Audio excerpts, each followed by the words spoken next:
Hi, friends. Now we are going to talk about how we can transport number ranges from one system to another. Okay, so if you go here, SNRO, okay, if you go to this transaction code, suppose I have material number, okay, and I click on display, and from here I can go to customizing.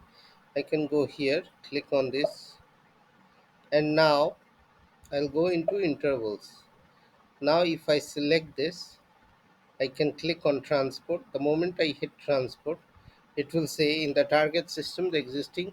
So this way, do you want to transport the intervals? If you click on this, now it will prompt you for a transport request, which you can customizing request, which you can transport.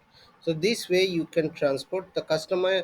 The number range is very important because without number range you cannot have a PO number, material number, sales order number, or anything. So that's why there is an option. Most companies they used to make it as a system building capability where you used to create a number range, but in some cases you can always create a customizing request and move this. Okay, so this way you can move number ranges. That's it. Stay tuned to my SAP channel and happy SAP learning, and if you like it, share and subscribe to it, and have a great day.